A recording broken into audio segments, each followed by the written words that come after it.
That's where I long to be, with my three good companions, just my rifle, pony and me.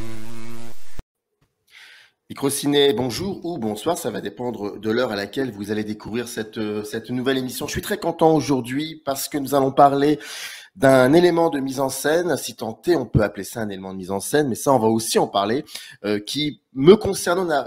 J'étais pas forcément très sensible quand j'ai commencé réellement à m'intéresser au cinéma, et c'est par la suite des choses que je me suis beaucoup plus intéressé à ce qu'on appelle la musique de film ou la musique pour des films. Ça aussi, je crois qu'on va en parler pendant l'émission. En tout cas, pourquoi parler de ça? Parce qu'il y a un livre somme, un livre monstrueux qui deviendra certainement une référence, qui est un guide et qui s'appelle l'analyse de la musique de film, sous-titre Histoire, concepts et méthodes au pluriel. C'est signé Jérôme Rossi. Le livre fait 700 et quelques pages. C'est incroyable. Et il est là, Jérôme, pour en parler. Et je suis vraiment très content, d'autant plus que on a mis du temps à la monter, cette émission, et je le remercie pour sa patience et sa compréhension. Comment allez-vous, Jérôme? Merci Samir, je vais bien et je suis ravi de parler de ce grand sujet qui m'occupe maintenant depuis une vingtaine d'années avec vous. Bon, alors j'explique un peu, je contextualise. Vous êtes maître de conférence à l'Université de Nantes et vous êtes auteur de nombreux ouvrages et articles consacrés à la musique post-romantique, l'analyse musicale et esthétique, et aux œuvres de musique de film. Et puis vous êtes aussi compositeur, ça c'est très important. Et j'oublie une chose, bien évidemment, c'est que le livre est édité chez Symétrie. Je remercie le service de prêt de Symétrie. Et si vous voulez vous le procurer, comme d'habitude, vous avez dans le descriptif de cette vidéo un lien, vous cliquez dessus et vous tomberez sur le livre et vous pourrez vous le procurer. Alors, je vais faire quelque chose que je fais rarement. Je vais utiliser une des citations du livre parce qu'il y en a une qui m'a vraiment amusé et j'aurais voulu savoir pourquoi cette citation pour vous était tellement importante pour que vous l'utilisiez dans le livre. Alors, il y a 4 citations et il y en a une qui m'a vraiment amusé, qui est celle de Ryuichi Sakamoto, qu'on connaît pour avoir composé Le Dernier Empereur, Furio, etc. Et qui est aussi un grand compositeur, à part de la musique de film, et qui dit... Alors, c'est un extrait d'un entretien qu'il avait donné au Cahier du cinéma en mars 2017, c'est le numéro 731, et il dit: le temps cinématographique musical, le temps de l'image est beaucoup plus important pour le film que le temps musical. Le temps musical, c'est simplement l'ego du compositeur. La musique a une certaine grammaire. On présente d'abord le premier motif, puis vient le deuxième, puis ça se développe. Eh ben, c'est des conneries tout ça. Il faut oublier tout ça quand on fait de la musique de film. Qu'est-ce qui vous plaît dans cette citation? Moi, ce qui m'a plu, parce que je l'ai entouré de citations très sérieuses, dans lesquelles John Williams se dit que c'est formidable la musique de film parce qu'on peut faire des choses qu'on ne pourrait pas faire ailleurs quand on est un musicien contemporain.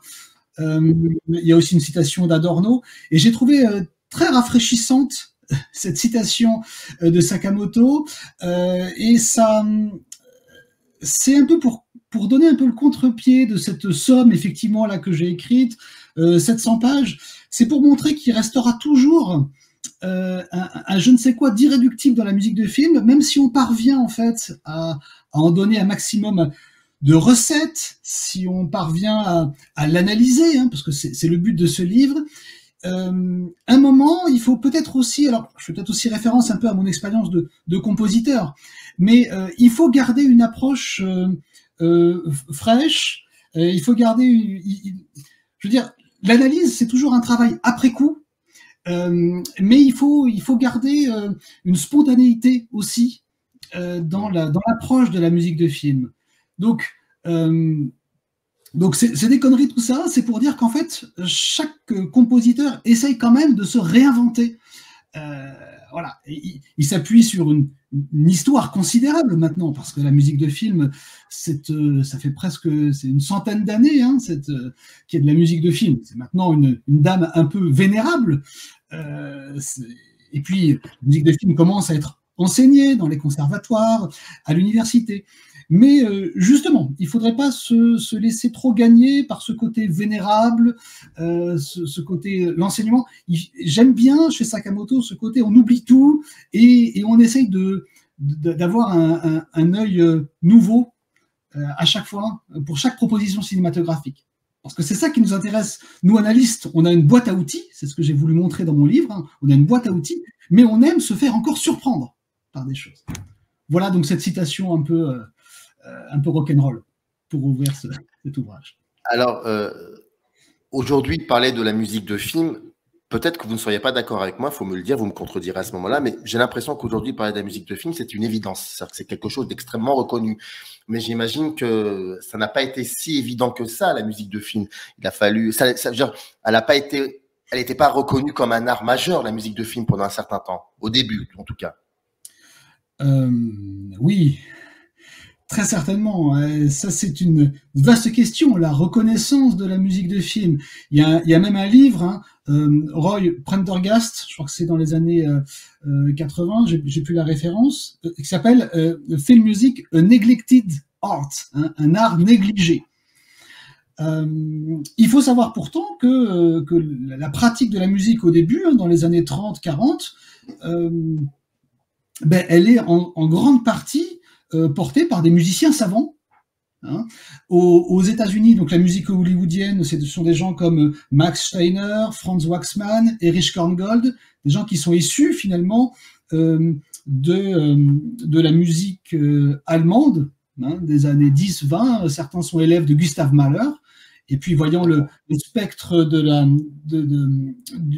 d'Hitler arriver comme ça sur l'Allemagne, émigrent à Hollywood et vont créer la musique hollywoodienne. C'est pareil pour la musique en France, finalement. Les grands compositeurs des années 30, c'est qui? C'est Arthur Honegger, Darius Milhaud, Jacques Ibert. Ce sont des compositeurs, on va dire, vénérables, qui ont une œuvre de concert importante et qui décident de se consacrer à la musique de film.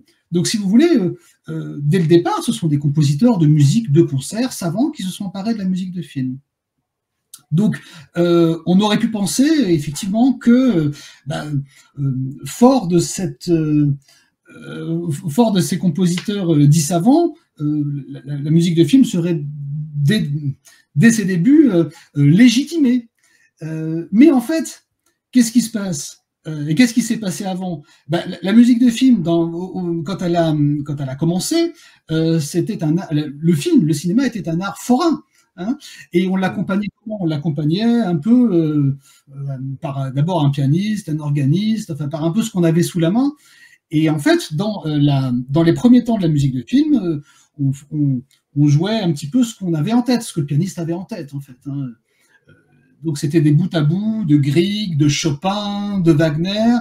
Et puis très vite, c'était aussi des arrangements de chansons.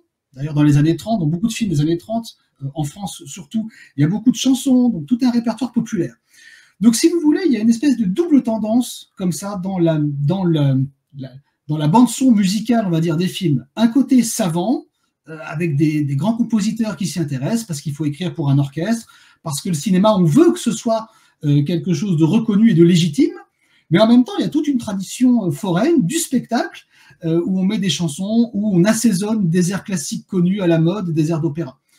Et donc, si vous voulez, ce côté un peu hybride de la musique de film fait que pendant effectivement assez longtemps, même si des grands compositeurs s'y sont intéressés, il y avait un espèce de parfum populaire et donc qui rendait cet objet un petit peu indigne de figurer dans des recherches universitaires. Mais est-ce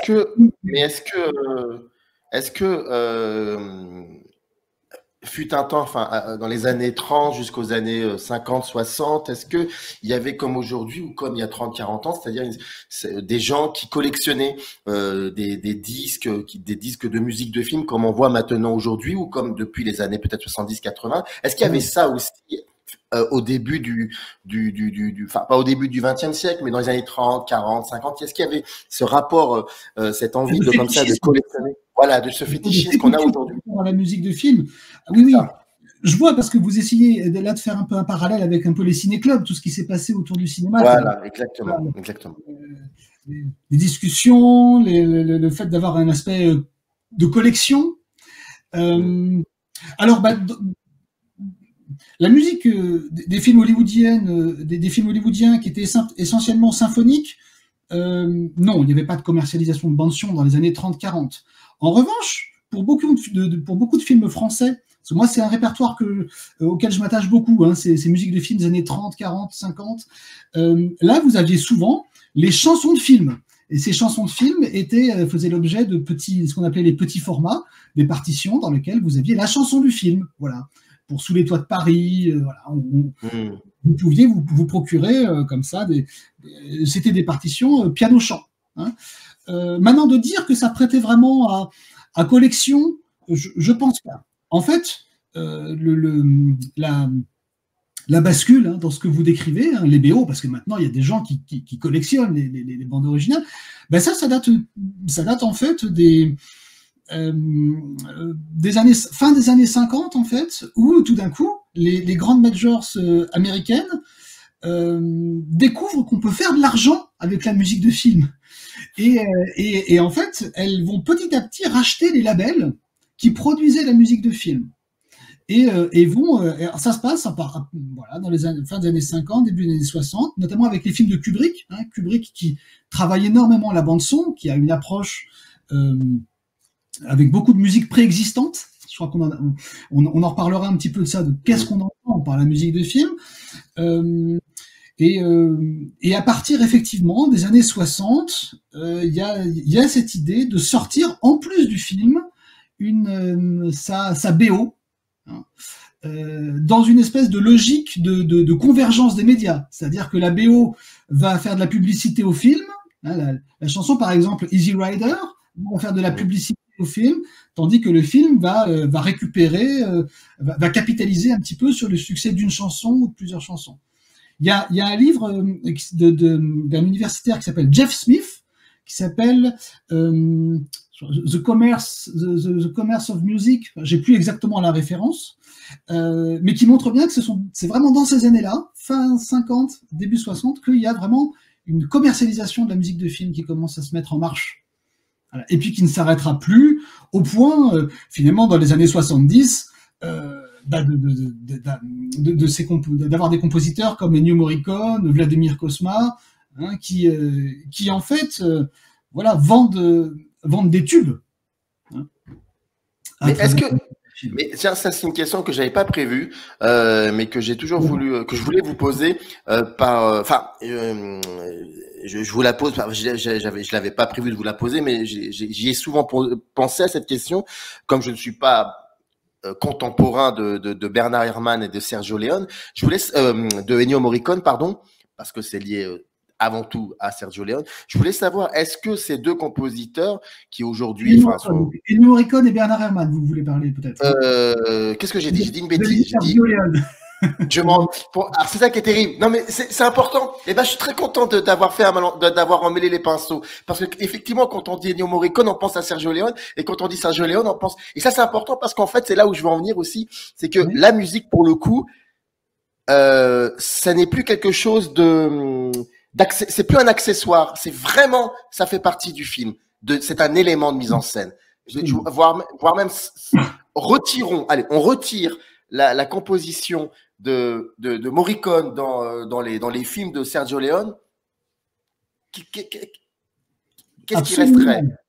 C'est une question intéressante, je pense. Alors après, après Sergio Leone fait partie de ces réalisateurs qui laissaient aussi beaucoup vivre la musique. Tous les réalisateurs ne sont pas des gens qui ont à cœur ou dont ça ne fait pas partie de l'esthétique de laisser des plages entières silencieuses. Hein, parce que c'est ça que ça veut dire. Ça veut dire qu'au moment du montage, on se dit, on va laisser du silence. Donc c'est quand même pour le réalisateur une belle preuve de confiance pour le compositeur. Alors il se trouve que pour Sergio Leone, en fait, quand on approfondit un petit peu le duo formé par Morricone et Leone, en fait, Morricone était très malin. Bon, c'est une brute de travail. Hein. Morricone, c'est des centaines de BO. Hein. Et en fait, il avait toujours pour coutume, une fois qu'il avait terminé l'enregistrement de la musique d'un film, il gardait toujours un petit quart d'heure avec son orchestre pour enregistrer d'autres titres qui lui venaient auxquels il avait pensé. Et à tel point qu'il avait toute une espèce de librairie musicale comme ça, très importante, de titres jamais exploités, et qui proposait spontanément à tous les réalisateurs, voilà, vous voulez pas utiliser ce titre-là. C'est un peu comme Vladimir Cosma qui passait son temps à écrire des thèmes comme ça aussi à côté et qui resservait au fur et à mesure des films et des propositions en dehors de tout film spécifique, quoi. Et en fait, donc Sergio Leone a écouté ces titres enregistrés en plus, ces titres bonus d'Ennio Morricone, et il se trouvait qu'il les a beaucoup aimés. Et quand il a et la plupart des westerns qu'il a tournés en fait avec Morricone, il diffusait la musique sur scène, sur le tournage du film. C'est-à-dire qu'il se servait de cette musique originale, déjà enregistrée, mais non encore routée vers un film, non encore affilié à un film, il s'en servait en fait sur ses tournages. Et donc ça mettait tout le monde dans l'ambiance, et puis lui, ça lui donnait des indications de mise en scène. On revient à cette idée de mise en scène, parce que finalement, il avait là la durée exactement qu'il souhaitait pour la durée finale de ces scènes. Donc la musique de Morricone, grâce à ces titres en plus, lui servait en fait pour tourner, et donc ensuite elle était conservée au montage. En fait, les acteurs chez Sergio Leone tournaient comme des acteurs de clip. Ils tournaient avec la musique en playback derrière. D'autres réalisateurs font ça. Par exemple, Lelouch fait beaucoup ça. Claude Lelouch, il enregistre. Je me suis un peu intéressé à cette collaboration extraordinaire, hein. Francis Lay, Claude Lelouch, c'est plus de 50 années de collaboration. Et c'est un petit peu cette idée-là. Lelouch, quand il commence un film, parce que là, on parle de la mise en scène et de l'intégration de la musique au moment finalement du script, quoi, au moment du scénario. Claude Lelouch, quand il commence un film, il fait venir Francis Lay, il lui raconte le film, et il lui dit maintenant, tu composes la musique, voilà, tu composes les chansons, parce que Francis Lay est quand même beaucoup aussi un compositeur de chansons. Donc Francis Lay se tourne aussi vers son arrangeur, Christian Gobert. Ils font toute la BO, 1 heure de titre, et ensuite Lelouch, il diffuse ça sur le tournage, il fait tout le montage avec la musique. Donc, autant dire qu'il la remonte, il refait des choses, mais il ne réenregistre plus de musique après. Donc, un peu comme Morricone, toute proportion gardée, effectivement, la musique est là comme un élément du scénario, elle est là dans l'écriture avant le tournage. Je me rappelle du film La Nuit américaine de François Truffaut, et à un moment dans le film, le cinéaste reçoit un coup de fil, si je me trompe pas, hein, reçoit un coup de fil du compositeur du film qu'il est en train de tourner, et il lui dit voilà ce que j'ai écrit, qu'est-ce que tu en penses? Et j'ai trouvé ça et donc ça veut dire en gros que il y a une composition qui est en train de se faire alors que le film n'est pas encore monté. Et donc c'est un des aspects aussi qui est important et que vous soulevez dans le livre, c'est que la musique est un élément de mise en scène. La musique n'est plus un accessoire le metteur en scène prend appui aussi sur la musique pour pouvoir faire son film. En tout cas, pour lui, c'est évident. C'est indéniable. Absolument. Il y a beaucoup de réalisateurs qui, même au moment d'écrire leur scénario, le font avec des musiques en tête, des musiques préexistantes. Par exemple, Luca Guadagnino, dans le film Amore, enfin Io sono l'amore, était complètement intoxiqué par la musique de John Adams, le compositeur américain répétitif, et il a écrit tout son film. Et il a tourné son film avec ces musiques-là. Et il a pris un gros risque parce qu'il n'a pas su jusqu'au bout si John Adams serait d'accord pour que... Et il se trouve qu'il a été d'accord pour qu'il puisse utiliser toutes ces musiques. Donc, je pense que certains... Alors, pas tous, parce que là encore, c'est aussi divers que les créateurs sont divers, mais je pense que la musique a des fois un impact... très important, enfin crucial, fondamental au moment même de l'écriture du scénario pour certains. Gabriel Yared, par exemple, est un compositeur, en tout cas il le dit beaucoup dans ses interviews, lui, il veut travailler sur scénario. Il veut pas faire comme, on va dire, la pratique courante, qui est d'écrire la musique une fois que le montage est fini. Ça, c'est ce que fait par exemple beaucoup, dans la plupart des cas, John Williams, hein, pour Spielberg. Spielberg lui fait une totale confiance. Il donne les clés de son film à John Williams, qui ensuite met sa musique partout une fois que tout a été fait. C'est compliqué parce que ça nécessite aussi de la part du réalisateur de laisser des plages, de ne pas trop savoir ce que va faire le compositeur, de laisser des plages pour la musique. Hein. Voilà. Mais certains, Gabriel Yared a toujours fait ça, il a toujours composé sur scénario.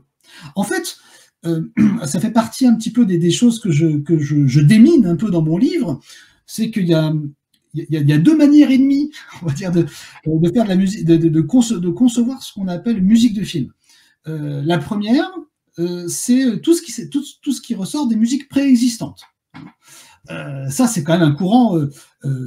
Alors, bon, voilà, le film de Tarantino, par exemple, hein, même s'il a fini par faire appel à Ennio Morricone à la toute fin, voilà, il représente vraiment ces BO composés de ses propres goûts, de sa propre playlist, quoi. Il fait sa playlist, et d'ailleurs, il dit que c'est super important, hein. Tarantino, il commence pas un film avant d'avoir le son de son film, avant d'avoir fait toute sa playlist, toutes les chansons qui vont infuser son film. En même temps, cette idée de ce que j'appelle la pratique compilatoire de la musique de film, elle remonte au muet, hein, finalement au temps du muet, hein, où on disait aux pianistes ou aux orchestres, on leur donnait des cue sheets, c'est-à-dire en fait des ensembles de musique à mettre sur les films, hein, musique déjà précomposée. Donc ça, c'est la première chose. Pour moi, ça c'est de la musique de film aussi, hein. On pourra discuter un peu de ce statut un peu spécial, mais quand Visconti reprend Mort à Venise, reprend l'adagietto de la 5e symphonie dans son film Mort à Venise, c'est plus tout à fait la musique de Gustav Mahler. C'est aussi, quelque part, la BO de Visconti pour Mort à Venise. Donc vous êtes en train de me dire que, en fait, pardonnez-moi de vous avoir interrompu, mais en fait, vous dites que au final, Visconti devient l'auteur de la musique. Oui, absolument. Il est l'un des auteurs de la bande-son, on va dire. Si ça choque un peu, il n'est pas le compositeur, hein, mais il est l'auteur, avec cette idée un peu de fonction auteur, c'est-à-dire plusieurs personnes peuvent être auteurs de la musique. Mais ce que je suis en train de dire là, cette idée de collaboration pour la bande-son du film, elle est là depuis l'origine, hein. Max Steiner, dans les films des années 30-40, écrivait avec plein d'arrangeurs, d'orchestrateurs. Et Hans Zimmer le fait encore beaucoup, avec des compositeurs même qui font des musiques, ce qu'on appelle les musiques additionnelles, hein. Je pense qu'aussi là, il y a un peu le mythe du grand compositeur de musique de film, il est aussi un petit peu, pas à déconstruire, mais il faut le prendre avec des pincettes. Il y a des auteurs de la musique, hein, et le réalisateur en fait partie. Enfin, c'est là où je fais aussi un peu appel à mon, comment dire, à ma casquette de compositeur de musique de film. Je veux dire, moi, quand des fois j'ai des documentaires, parce que je fais beaucoup de documentaires, il y a déjà ça arrive des fois qu'il y a déjà de la musique partout. C'est ce qu'on appelle la musique temporaire, les theme tracks. Donc le réalisateur et le monteur image aussi ont déjà fait tout un premier travail très important, musical en fait, hein, d'intention. Ils ont déjà pavé comme ça toute la bande musique des intentions qu'ils vont vouloir. Et donc le compositeur, d'ailleurs parfois ça donne des cas de plagiat, hein, le compositeur des fois comme il veut rester le plus proche possible de ces tracks temporaires, de ces pistes temporaires, il recopie, il prend le même tempo, il prend les mêmes instruments, et donc il est très très proche de ces pistes temporaires. Et donc quelque part, oui, le réalisateur, le monteur image, le monteur son sont aussi des auteurs de la musique d'un film. Voilà. Alors ça c'était c'était. Je reviens à ces 2,5, à ces 2,5 musiques différentes pour un film. Donc ça, ce sont les musiques préexistantes. Le deuxième cas, bien sûr, c'est la musique intégralement composée pour un film. Une fois que celui-ci a été arrêté, quoi, une fois que le montage est définitif. Donc là, le compositeur arrive, il a le film devant lui et il essaye ça l'empêche pas justement d'avoir des fois des pistes temporaires, hein, quand même. Et puis le troisième cas, ou le 0,5, le demi-cas, c'est ce que j'ai appelé la musique composée d'après scénario, hein. Où là, vous voyez, c'est un petit peu une espèce d'entre-deux entre la musique préexistante et la musique entièrement composée après le film.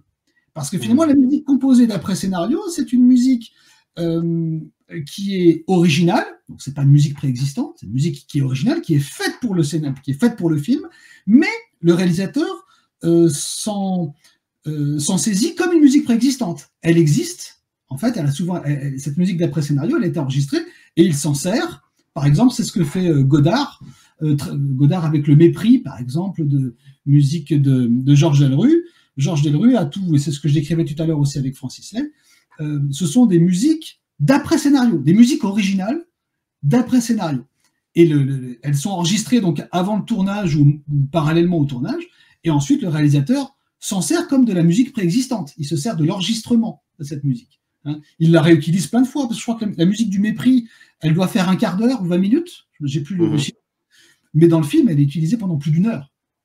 Exactement. Donc voilà des différences à faire qui sont importantes quand on parle de musique de film, ce qu'on appelle les musiques préexistantes, ce qu'on appelle ensuite les musiques pour film, qui sont composées pour les films, et parmi ces musiques pour film, il y a vraiment ce cas un petit peu particulier de la musique d'après scénario. Que pensez-vous des cinéastes qui utilisent des musiques préexistantes, qui utilisent le rythme d'une musique préexistante pour construire le rythme de leur propre séquence? Je pense notamment, j'ai un exemple bien précis, Les Affranchis, Martin Scorsese, la séquence où Ray Liotta emmène celle qui va devenir sa future femme dans un restaurant, et il passe par les cuisines du restaurant, et là, à ce moment-là, Scorsese utilise une musique préexistante. Je crois que c'est une musique de Phil Spector. J'ai plus en tête le titre de la chanson. Et il utilise à ce moment-là le rythme de cette chanson. Il l'utilise pour pouvoir construire le rythme de sa séquence, qui est un plan séquence en même temps. Mais la manière, le travail sur le mouvement de la caméra épouse parfaitement le rythme de la musique à ce moment-là. Qu'est-ce que vous pensez de ce genre de pratique? Mais je pense que c'est effectivement... là, on est toujours dans cette idée de la musique comme élément de mise en scène. Effectivement, Scorsese fait justement partie de ces compositeurs aussi, comme Brian De Palma, George Lucas. Et, par exemple, compositeur. Vous avez dit compositeur. Vous avez dit compositeur. Non, mais c'est génial, hein, c'est génial, je trouve. Oui, c'est ça. Il fait partie de ces personnes, justement, qui ont beaucoup promu l'idée d'importer des musiques préexistantes. Pourquoi? Parce que, aussi, une musique préexistante, ça renforce cette notion d'auteur. Ils font pas confiance à un tiers. Eux-mêmes, ils vont chercher leur musique. Il y a tout un travail de recherche. Et donc, ça renforce leur autorialité, hein, par rapport, voilà, parce qu'ils ont cette... il y a cette démarche de création, finalement, d'aller chercher des musiques. Hein. Et alors, pour vous répondre plus précisément, le fait, effectivement, d'avoir de monter sur une musique permet tout de suite de vectoriser votre image, de lui donner un rythme, une image muette. Si vous coupez la musique de certaines séquences, ça n'a plus de sens, enfin ça va un peu nulle part. Et en fait, la musique en fait permet vraiment de créer ce que Michel Chion appelle des points de synchronisation. Des points de synchronisation, c'est vraiment des moments de rencontre très précis entre la musique et l'image. Et ça, ça crée... les points de synchronisation créent vraiment des moments très forts, en fait. Des moments très forts de rencontre musique-image qui donnent leur rythme au film. Il faut quand même qu'on parle de la structure de votre livre. Comment, déjà, d'une part, premièrement, surtout, comment est né ce projet?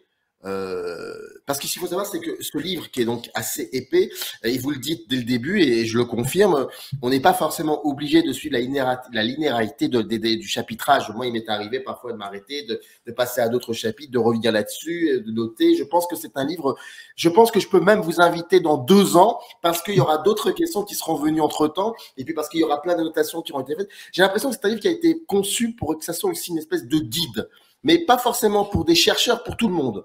Pour tout le monde. Alors, petit 1, donc le projet, la genèse, et puis surtout, quand on essaie de s'attaquer à un aussi gros projet, comment on pense la structure, l'architecture du livre?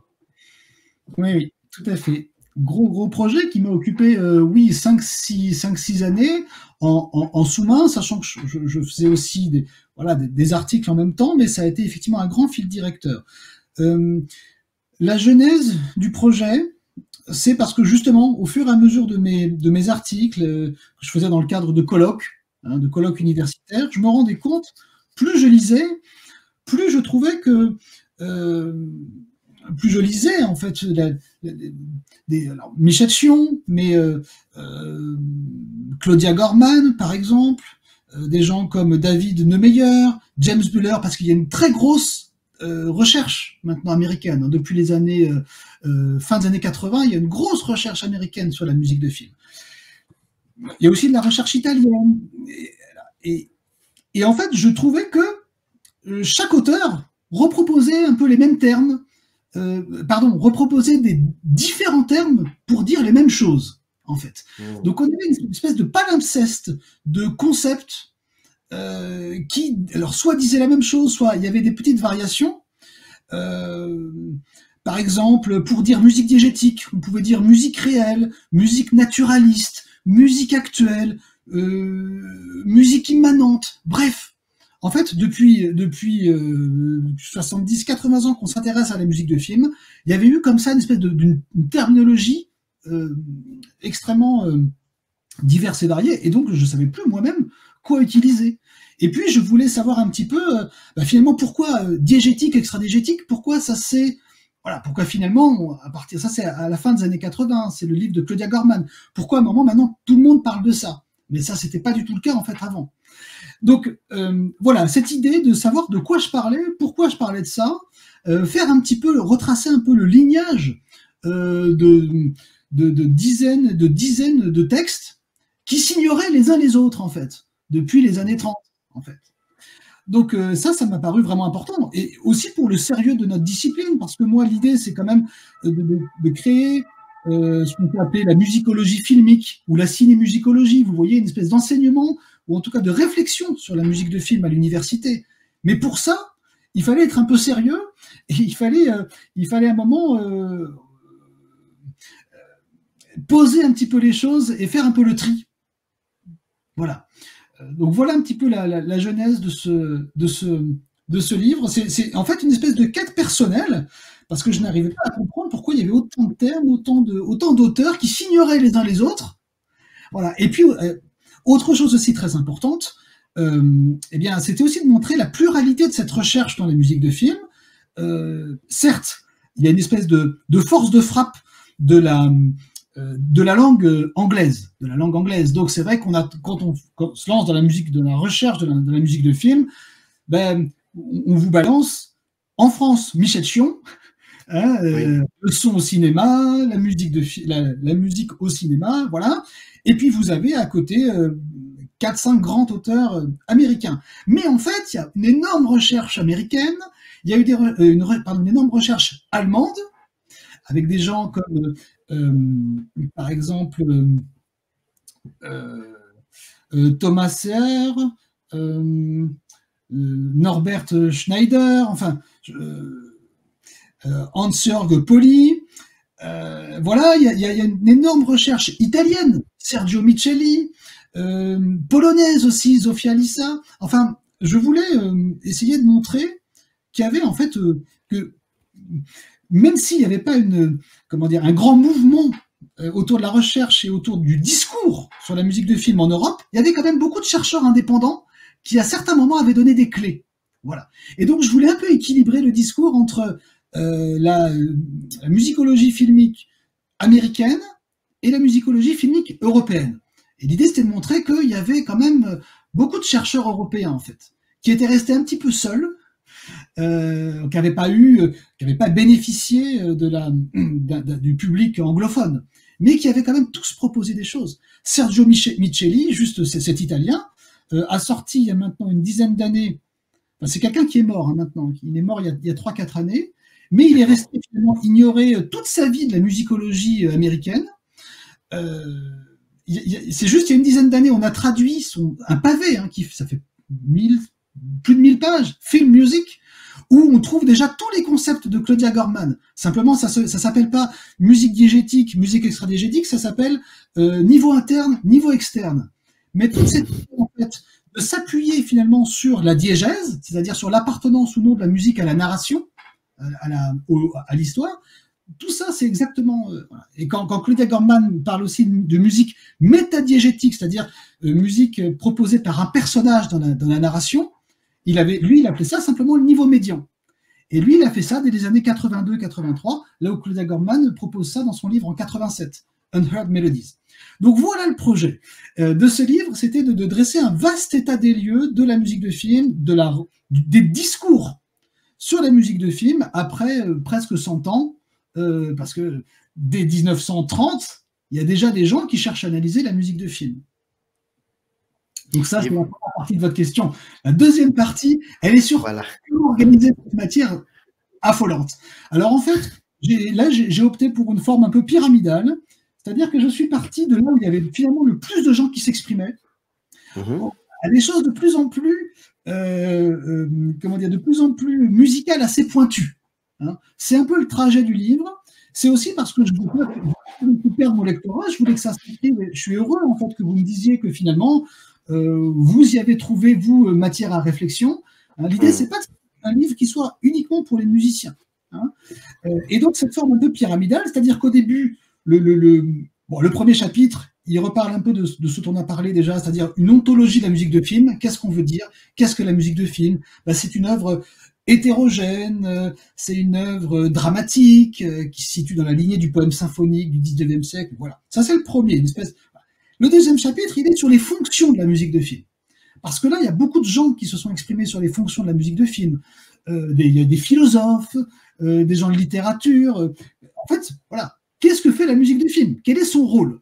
Ça, je trouve que c'est un sujet effectivement, dont beaucoup de gens peuvent s'emparer. Hein, et c'est un sujet qui n'est pas du tout propre aux musicologues, pas du tout. Hein. Ça c'est peut-être. Voilà, donc beaucoup de gens ont proposé des catalogues de fonctions. Ça me paraissait intéressant de faire un peu recensement, même si ça fait un petit peu catalogue à l'après-vert, mais j'ai trouvé que c'était important. Et puis le troisième et quatrième chapitre, c'est en fait la manière dont la musique a ses propres significations qui peuvent venir se confronter aux significations proposées par le film. Donc c'est assez intéressant, parce que en fait, ça moi c'est quelque chose auquel je crois, c'est-à-dire que la musique seule porte déjà des significations. Elle a déjà des choses à dire en fait, ne serait-ce des fois que par des intertextualités, parce qu'elle fait penser à quelque chose, parce qu'elle a déjà été utilisée dans d'autres films ou dans des films du même genre cinématographique. Elle porte des significations, la musique, toute seule. Voilà, donc les troisième et quatrième chapitres s'articulent un peu autour des significations de la musique et autour de la communication de ces significations entre les créateurs, réalisateurs, compositeurs et les récepteurs. Le cinquième chapitre, c'est des questions de narration, là. Parce que ça, c'est quelque chose que je trouve très important. C'est parce qu'au début, vraiment, moi, j'ai cherché très longtemps. En fait, ce plan, c'est vraiment les résultats de toute ma réflexion. Donc, vous avez effectivement tout à fait tapé au cœur du projet parce que il fallait faire le plan de toute cette matière. Et donc, les chapitres 5-6, à mon avis, ils articulent quelque chose que je trouve très important, parce que c'est quoi l'analyse? L'analyse, c'est découper en plus petites unités, quelque chose de trop gros. Au départ, on a un film, c'est quand même un objet super complexe. Alors, il faut savoir que la musique du film n'est déjà qu'un seul des éléments, parce qu'il y a les décors, les costumes, il y a le montage. Enfin, le film est un objet d'une complexité inouïe. Donc, comment on approche déjà, en parlant que de la musique, on fait une analyse particulière du film. Ça, c'est aussi une idée à laquelle je suis assez attaché, c'est-à-dire que faire de l'analyse de la musique de film, c'est faire de l'analyse de film, mais simplement par le biais de la musique. Qu'est-ce que révèle l'analyse de la musique? Qu'est-ce que révèle la musique de telle séquence? Qu'est-ce qu'elle dit, en fait, sur un film? Elle dit vraiment beaucoup de choses, enfin, selon moi, en tout cas. En tout cas, les séquences qui sont musicalisées, mais même aussi les séquences non musicalisées, les silences de la musique. Dans certains cinémas, les silences, là où il n'y a pas de musique, ça devient très important, parce qu'il y a des compositeurs qui utilisent beaucoup la musique. À l'inverse, il y en a qui l'utilisent aussi très peu. Hein. Ça, on pourra peut-être en dire un tout petit mot. Il n'y a pas de la musique dans tous les films. Hein. Et donc, l'une des grandes articulations, c'était de distinguer les rapports entre la musique et le récit, entre la musique et la narration, c'est-à-dire entre la musique et les sentiments véhiculés par les personnages, et d'un autre côté, la musique comme les rapports entre la musique et la plasticité de l'image. C'est-à-dire tout ce qui est les couleurs, la vitesse du montage, les mouvements à l'écran. Vous voyez, la musique, en fait, comme les points de synchronisation appartiennent à ça. Les points de synchronisation, c'est justement des moments où, en fait, on a un mouvement particulier avec une musique à un moment. Hein. Donc, j'ai vraiment cherché à distinguer d'un côté le rapport de la musique avec la narration, avec le récit. Par exemple, c'est là où il y a beaucoup de gens qui parlent de contrepoint. Hein. Voilà, la musique qui ne dit pas tout, qui dit autre chose, qui fait appel à un autre sentiment que ce que propose l'image. C'est le fait de mettre, par exemple, une musique très triste, hein, sur des combats guerriers très intenses. Ça, pour moi, c'est des rapports entre musique et narration, parce que la musique dit autre chose. Enfin, elle se situe dans un autre discours que le discours guerrier, par exemple, qu'on est en train de voir. Elle fait appel. Voilà, elle parle déjà de la mort, c'est déjà une réflexion sur l'après de la guerre. Voilà. Et de l'autre côté, et donc ça c'est le chapitre 5. Et le chapitre 6, c'est des rapports beaucoup plus immédiats, des rapports concrets entre la plasticité de l'image, les rapports concrets entre l'image. Voilà. Et ensuite, entre l'image et la musique. Et bien ensuite, les chapitres 7 et 8, c'est les plus durs, ceux-là. Ils sont vraiment réservés plutôt aux musiciens, où je parle de thèmes, où je parle d'harmonie, je parle de timbre. C'est toutes ces techniques, des techniques, par exemple, de récurrence thématique. Hein, quand il y a un thème qui est attaché à un personnage, qui revient. Quand est-ce qu'on peut parler de leitmotiv ? Quand est-ce que je trouve que vraiment non, là, ça peut pas être un leitmotiv, parce que leitmotiv, ça fait référence à Wagner. Or, voilà, Wagner, voilà, c'est pas la même chose qui se passe dans la musique des films. Et enfin, le dernier chapitre, le 9e, c'est une espèce de grande revue de la manière très concrète dont les analystes de musique de film ont présenté leurs analyses. C'est-à-dire certains mettent les images sous les portées, d'autres, comme Pierre Schaeffer, décryptent complètement le montage. Il y a la ligne des bruits, il y a la ligne de la musique, il y a la ligne des paroles, avec des petites descriptions de ce qui se passe. Donc j'ai trouvé ça très intéressant, c'est la manière dont on va représenter sa réflexion, son analyse. Donc ce 9e chapitre ferme un peu la boucle en proposant un aspect très graphique, en fait, parce que voilà, le film est quand même un objet audiovisuel.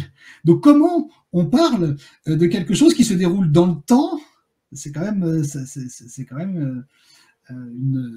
un peu une gageure quand même, hein, de représenter sur le papier des choses visuelles et en plus qui se déroulent dans le temps.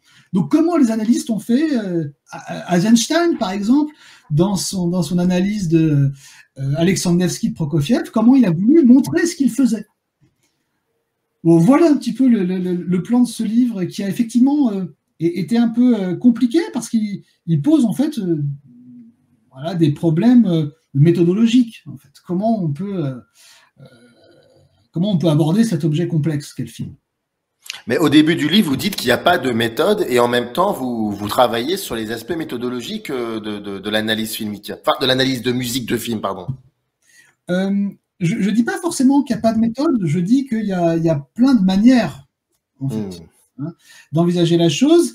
Et justement, en cette fin, ce 9e chapitre qui montre plein de manières d'approcher et de s'approprier finalement l'objet musique dans le film, effectivement, c'est pour ça, d'où le S à méthode. Oui. Montre qu'il y a une quantité, et puis là on s'arrête au support du livre, mais sans doute qu'il y a des analyses qui peuvent se faire, des analyses, je veux dire, qui se font via des films eux-mêmes. Il peut y avoir des espèces de films d'analyse musicaux. Voilà, moi je me suis contenu, c'est pour ça que j'ai un regard plutôt rétrospectif sur ce qui s'est fait jusque dans les années 2000-2010, mais je ne doute pas qu'il y a des analyses multimédia en fait de la musique de film. Oui, Oui, bien sûr. Alors, d'ailleurs, c'est intéressant que vous dites ça parce que dès le début, vous précisez que ce sera plutôt un travail sur la musique occidentale. Et donc, vous expliquez que vous êtes conscient qu'il y a une richesse incroyable dans la cinématographie asiatique, dans les cinémas d'Afrique, etc., mais que vous vous concentrez plutôt sur la musique occidentale. Est-ce que c'est lié aussi, est-ce qu'il y a un lien avec aussi peut-être c'est vraiment une question, hein, une méconnaissance certainement culturelle aussi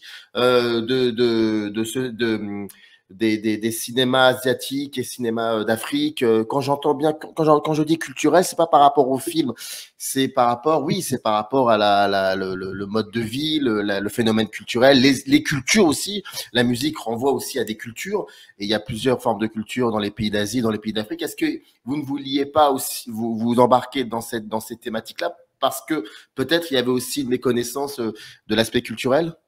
Oui, soyons clairs, ça représente déjà un tel. Bah oui, 700 pages quand même. Voilà. Et puis, je voulais rester aussi dans des langues que je pouvais aborder, l'allemand, l'italien,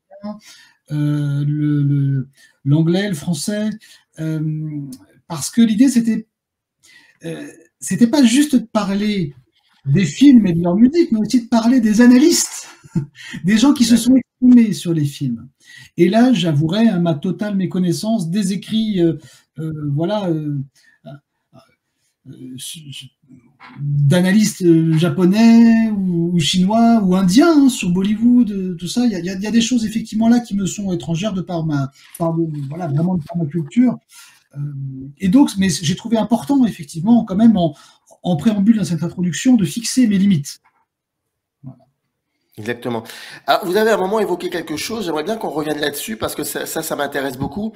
Vous parliez de certains cinéastes qui décident de ne pas utiliser de musique dans leurs films, qui pour eux même les proscrit. Je pense notamment au premier film des Frères Dardenne, par exemple. Il y a un rapport avec la musique qui est assez... Qu'est-ce que vous en pensez de cela? Bon, il y a plusieurs réponses pour lesquelles. Alors, d'abord, il peut y avoir une espèce de défiance par rapport à la musique. Cette idée qu'une mélodie peut faire sortir du film.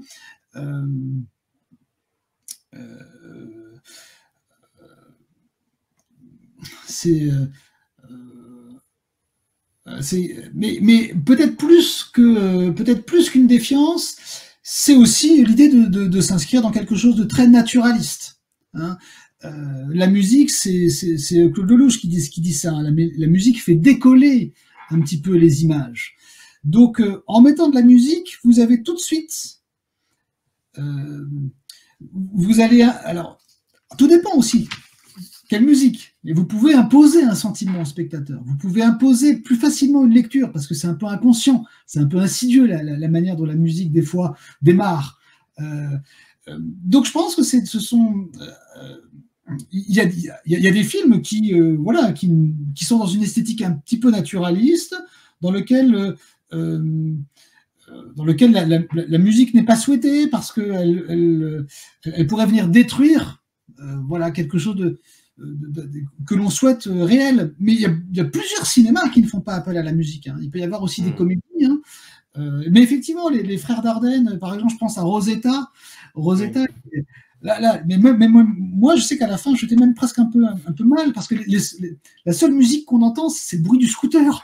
On a cette espèce de bruit du scooter de Rosetta qui est très dur. Mais ils remettent un petit peu de temps en temps de la musique, les Frères Dardenne. C'est pour ça que je disais les premiers films. Ouais. Oui, tout à fait. Dans Le Gamin en vélo, par exemple, ils ont mis toujours le même extrait, musique préexistante. Ils mettent toujours 1 minute. Je crois que c'est le concerto L'Empereur de Beethoven, concerto numéro 5. Ils remettent toujours le même, comme ça. Bresson aussi fait ça avec de temps en temps, comme ça. Ça permet de chapitrer aussi, de structurer. Ça fait partie des fonctions de la musique, hein, de structurer quelque chose. Hein, on change un petit peu on change de séquence.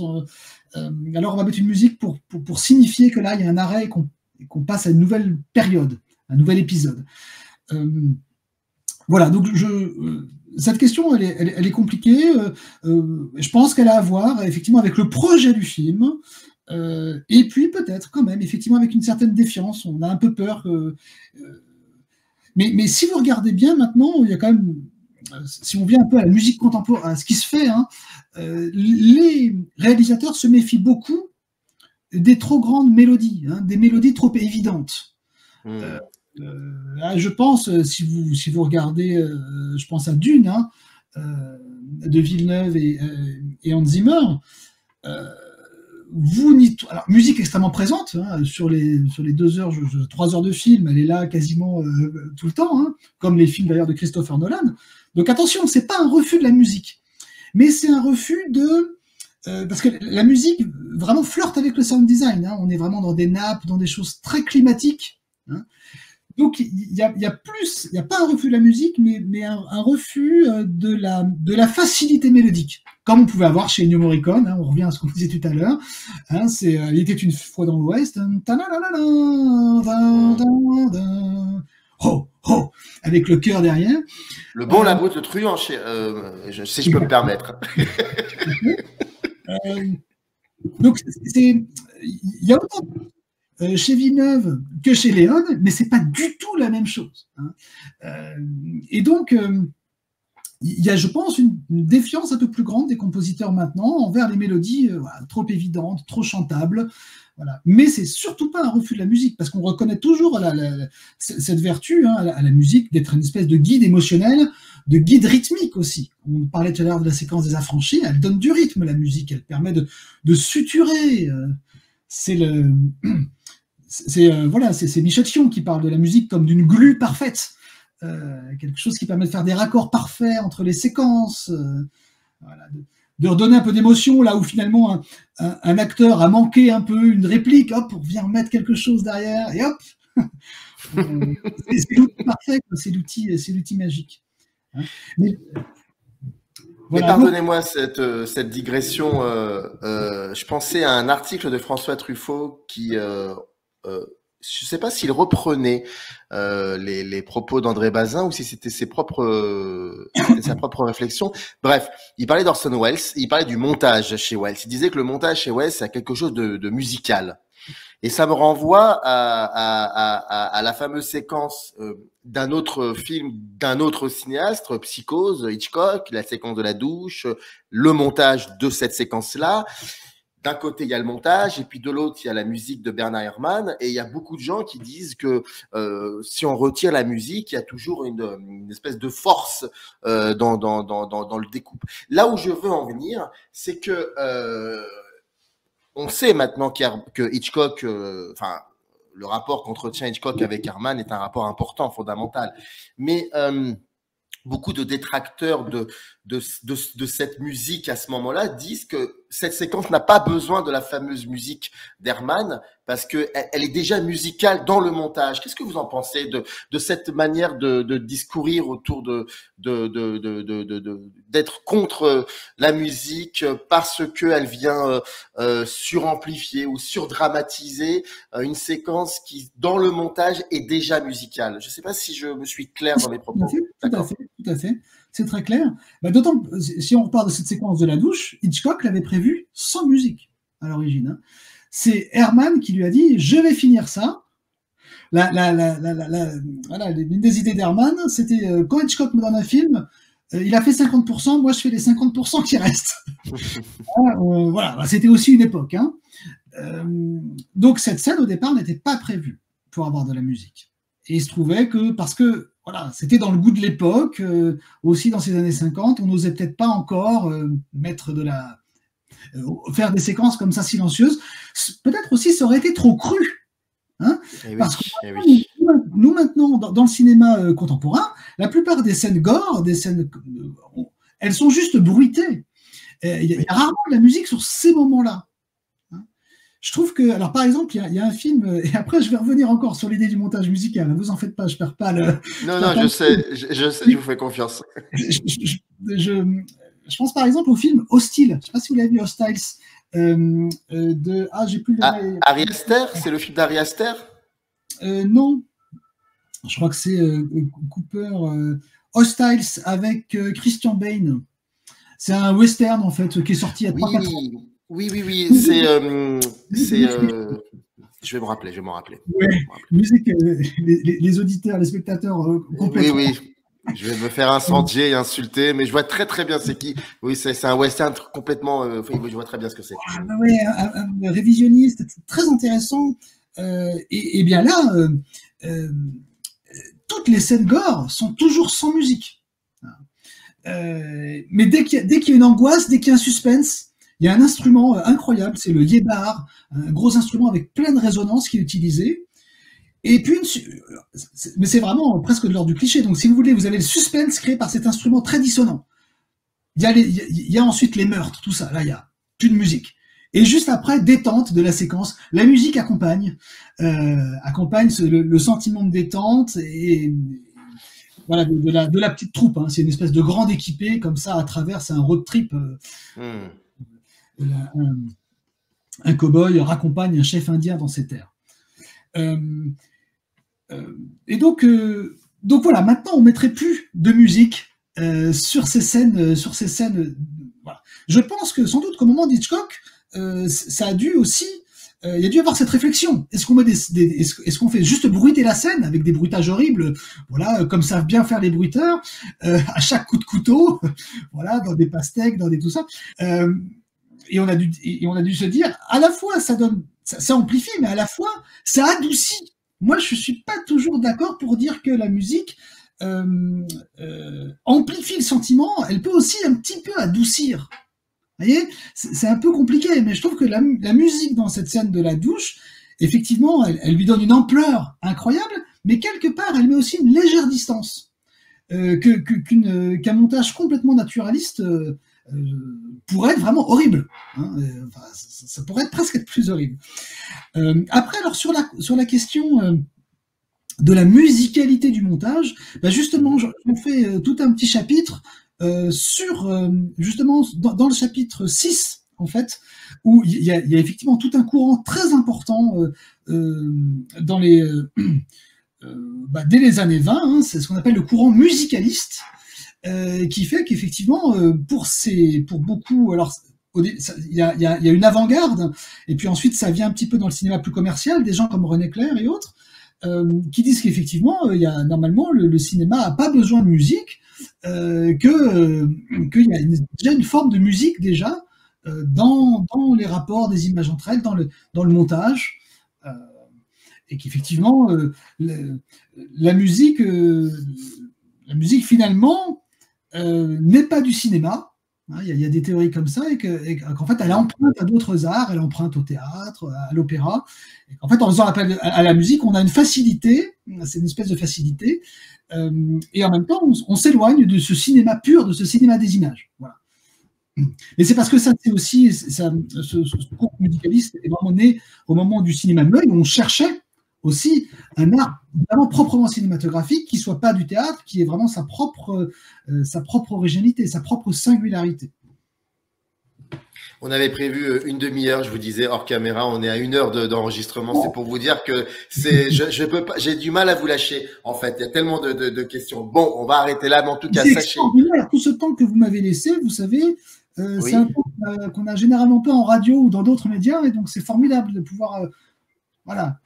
Alors là, je suis très content. Merci beaucoup en tout cas de me dire ça, parce qu'en tout cas, c'est l'idée de Microciné, c'est de vraiment de laisser la durée prendre part. Après, les spectatrices et spectateurs qui nous regardent savent pertinemment qu'on a dit 0,001% de ce qu'il y a dans le livre. Hein, ça, il faut le savoir. Donc, à vous maintenant. Nous, on a fait le jeu. Maintenant, c'est à vous aussi de le terminer. Vous avez un lien dans le descriptif. Vous cliquez dessus. Je rappelle l'analyse de la musique de film. Le titre est très simple. Voilà, c'est exactement de ça dont parle le bouquin. Histoire, concepts et méthodes. C'est édité chez Symétrie. C'est Jérôme Rossi qui était venu pour nous en parler, mais aussi pour accepter quelques digressions que je me suis permis, et je lui en remercie. Merci, c'était vraiment un plaisir de vous entendre, et encore une fois de plus, un projet incroyable et édifiant. Merci beaucoup. Merci Samir, merci beaucoup. Générique, c'est parti.